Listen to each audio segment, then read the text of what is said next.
100 से 150 वर्ष पुराना सामान है और वजन भी इनमें बहुत ज्यादा है। ये देखेगा जो सब्जी वगैरह डालने के लिए होता है। ये एक तराजू है और ये जो आपको ये बड़ा दिखाई दे रहा है जलेबी उतारने के लिए है। शुद्ध लोहे का प्रयोग किया जाता था उस समय। अहिल्याबाई का घाट, वहां की तस्वीर है। ये फोटो देखने में आपको साधारण लगेगी लेकिन 100 से 125 वर्ष पुरानी फोटो हैं जो कि हम आपको दिखा रहे हैं।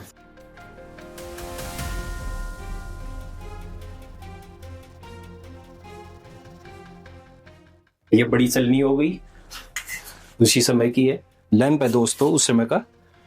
इसके अलावा भी अन्य कई तरह का सामान यहाँ पर रखा हुआ है। स्नानघर के रूप में इस जगह को सेठों ने उपयोग में किया था। यहाँ पर ये नल द्वार अभी भी लगा हुआ है। छतरी दिखाई दे रही है, इसके नीचे रसोई है। रसोई में जो धुआं वगैरह होता था तो वो ऊपर आने के लिए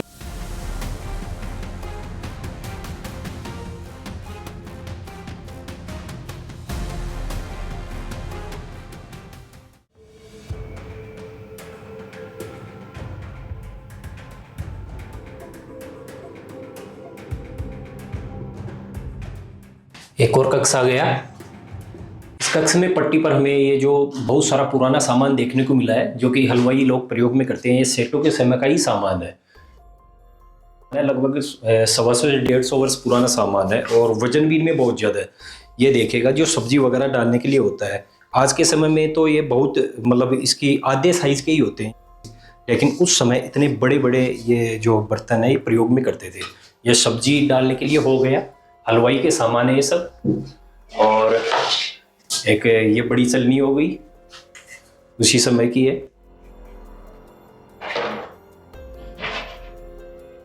ये एक और बड़ी चलनी हो गई। और भाई इस चलनी को जैसे मैंने उठाई, इसमें वजन बहुत ज्यादा है। आज की जो चलनी है उनसे लगभग 5 गुना ज्यादा वजन है इसमें, क्योंकि इसका जो लोहा है वो काफी मजबूत भारी लोहा है।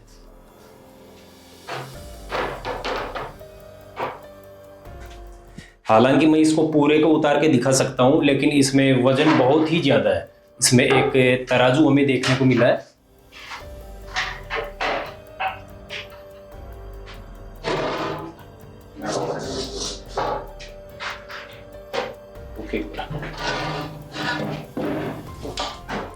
ये देखिएगा मैंने इसको नीचे उतार दिया और यहां से ही आप देखिए ये एक तराजू है और ये जो आपको ये बड़ा दिखाई दे रहा है जलेबी उतारने के लिए है। बहुत ज्यादा। इसको क्या बोलते हैं वैसे? हाँ,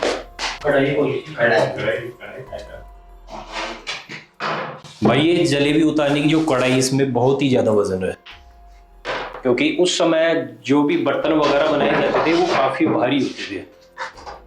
शुद्ध लोहे का प्रयोग किया जाता था उस समय। यहाँ पर एक ये दीपदान बना हुआ है कोने में दीपक वगैरह जलाने के लिए। अंदर एक छोटा स्टोर कक्ष बना हुआ है। उस समय के लकड़ी के पाटे पड़े हुए हैं यहाँ पर। इसमें भी सामान पड़ा है, पुराना सामान है भाई। और एक बार मैं आपको दिखाऊंगा, ये पुराने जो लैंप होते हैं, बहुत सारे लैंप हैं, एक बार दिखाइए।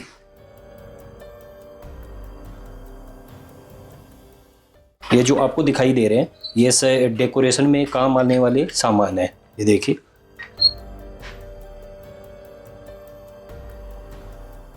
लैंप है दोस्तों उस समय का। इसके अलावा भी अन्य कई तरह का सामान यहाँ पर रखा हुआ है।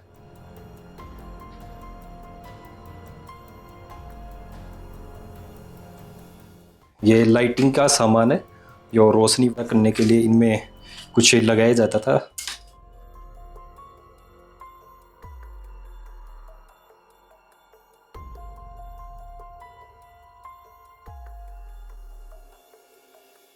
ढोलक का जो बाहरी कवर होता है वो है। ये संभवतः मंदिर कक्ष होगा। मंदिर कक्ष नहीं है, ये पानी की व्यवस्था के लिए बनाया गया है। ये एक और परिंदा आ गया, तीसरा परिंदा कक्ष है। ये ऊपर जाने के लिए जीना है।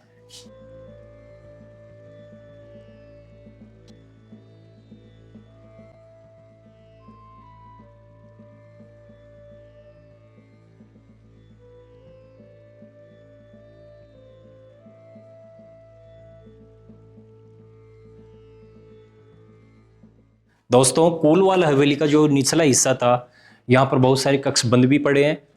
जो भी यहाँ पर खुला था और एंटीक सामान था वो हमने आपको दिखाया है। काफ़ी अच्छी सुंदर पेंटिंग्स भी यहाँ पर बनी हुई है, जो कि मैं आपको थोड़ी देर बाद दिखाने वाला हूँ। एक बार इन छज्जों पर दिखाइएगा।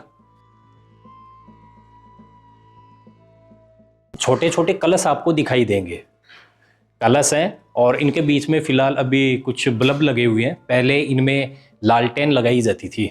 ये चारों तरफ बनी हुई है। आइए अब चलते हैं ऊपर की तरफ।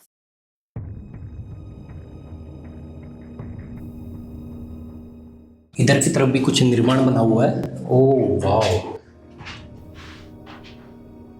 दोस्तों, इस हवेली में जीने में जो ये स्थान बना हुआ है, ऐसा निर्माण हमने केवल इस हवेली में ही देखा है। यहाँ पर ये एक बार फर्श दिखाइएगा। इसकी जो फर्श है ये मार्बल और बीच बीच में टुकड़ियां वगैरह जोड़कर बनाया गया है। ये उसी समय का है। और इस छोटे से स्थान पर दीवारों पर हमें सेठों के समय की फोटोएं देखने को मिलती है। ये पंडित दीनदयाल शर्मा, इनकी फोटो है। इसके अलावा और भी अन्य फोटो हैं। ये काशी की फोटो है। एक योगी की फोटो है, भास्करानंद सरस्वती जी, इनकी फोटो है। यहाँ पर ये कांच भी लगाए गए हैं दीवारों में। सुदर्शन जो कि अखबार था, उसके जो पत्रकार होंगे माधवा प्रसाद मिश्र, उनकी फोटो है। दिखाइए पास से एक बार।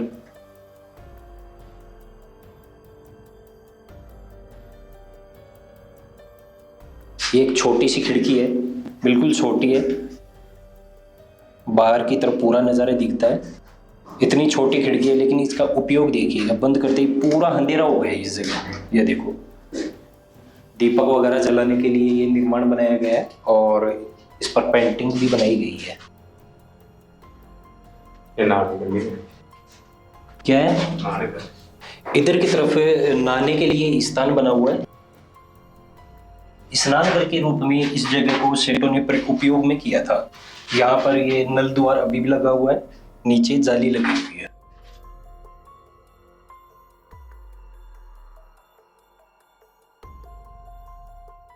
ये एक और फोटो रखी हुई है, पूरा धूमिल पड़ चुका है। वहां के घाट हैं काशी विश्वनाथ के, अहिल्याबाई का घाट, वहां की तस्वीर है। यह फोटो देखने में आपको साधारण लगेगी, लेकिन इनको देखकर हमें पुराने समय का आभास हो सकता है, क्योंकि ये 100 से 125 वर्ष पुरानी फोटो हैं जो कि हम आपको दिखा रहे हैं।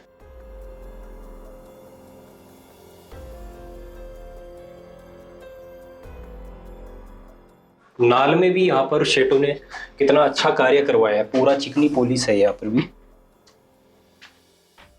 आगे की तरफ वाला भाग आपको दिखाई देगा, वो सिर्फ नीचे वाला भाग है, ऊपर निर्माण नहीं किया गया।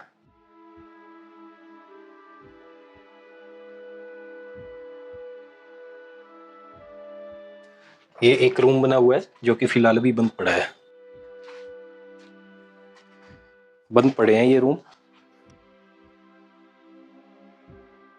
यहाँ पर दीवार में चारों तरफ हमें छोटी छोटी कड़ियां देखने को मिली है। इन कड़ियों में संभवतः डेकोरेशन से संबंधित कुछ सामान टांगा जाता था, लैंप वगैरह टांगे जाते थे, अथवा कुछ बांधा जाता होगा। सभी कक्ष बंद पड़े हैं। पूरा ये गलियारा बना हुआ है। इसके चारों तरफ ये जो निचला हिस्सा है, इसका सुरक्षा के लिए बनाया गया है।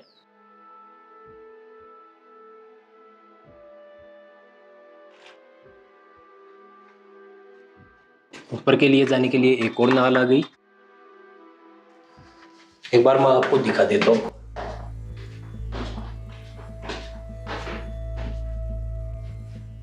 ये भाई, यहाँ पर हमें एक और स्नानागार मिला है। यहाँ पर बैठ के सेठ लोग पहले स्नान किया करते थे।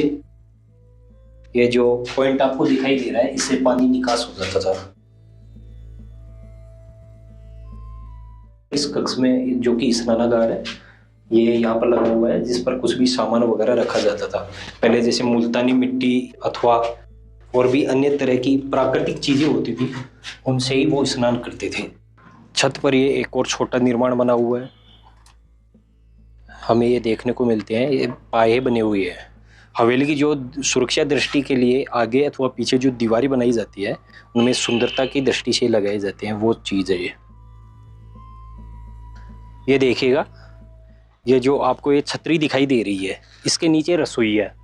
रसोई में जो धुआं होता था तो वो ऊपर आने के लिए नीचे भी कुछ सिस्टम बनाया गया है और ऊपर ये छतरी बनाई गई है। यहाँ पर छोटे छोटे ये गोखे बनाए गए हैं जिनसे धुआं यहाँ से निकल जाती थी। दोस्तों, यहाँ की जितनी भी हवेलियाँ है वो इसी तरह की हमें देखने को मिलती है।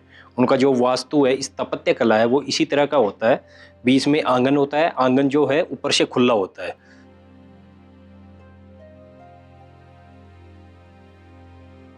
और आंगन के चारों तरफ ये सुरक्षा दीवार बनाई जाती है कुछ ऊंचाई तक, और बीच में आपको ये जो जाल दिखाई दे रहा है, ये जाल संभवतः हमें हर हवेली में देखने को मिलता है। ये जाल पूरा लोहे का बना हुआ है ताकि यहाँ से अगर कोई अप्रिय घटना घट जाए तो वो नीचे न जा सके, कोई भी गिर जाए तो यहीं पर डट जाए, और पत्थर वगैरह कुछ भी गिरे तो वो नीचे न जा पाए।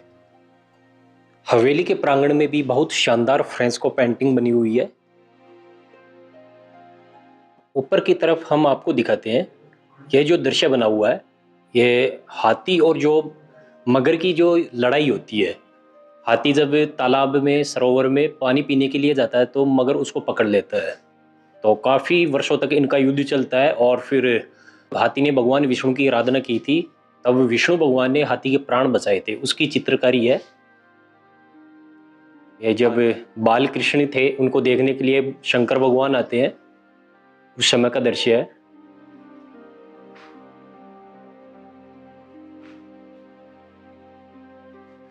शेखावटी चित्रकला का हमें सबसे सुंदर रूप इन्हीं हवेलियों में देखने को मिलता है। सबसे सुंदर और विस्तृत रूप इनके अलावा और अन्य जगह हमें देखने को नहीं मिलता। इससे नीचे हमें फूल पत्तियों की चित्रकारी देखने को मिलती है। ये फूल पत्तियां, और इससे नीचे जो ये छोटे छोटे आले बनी हुई है, इनमें महिला और पुरुष की चित्रकारी है। इससे ऊपर पशु पक्षियों की चित्रकारी बनी हुई है। ये कौवे की चित्रकारी है, ये तोते की चित्रकारी है। बाहर की तरफ हमें कुछ इसमें अलग नज़ारा देखने को मिला है। ये जो दरवाजे दिखाई दे रहे हैं, ये छोटी छोटी दुकान में दिखाई दे रही हैं, लेकिन अंदर से ये बहुत बड़ा गोदाम है। जैसे पहले सेठ लोग व्यापार करते थे तो अपने साथ कुछ सामान लाते थे, अथवा व्यापार से संबंधित कुछ सामान होता था वो इनमें रखा जाता था। बहुत बड़े बड़े गोदाम है ये।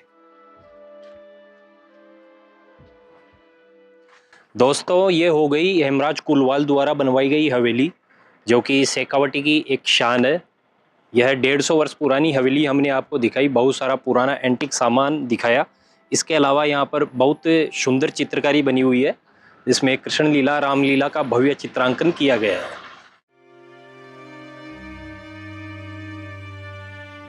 उसी समय की कढ़ाई है, लेकिन इनका जो लोहा है वो काफी मोटा मजबूत लोहा है।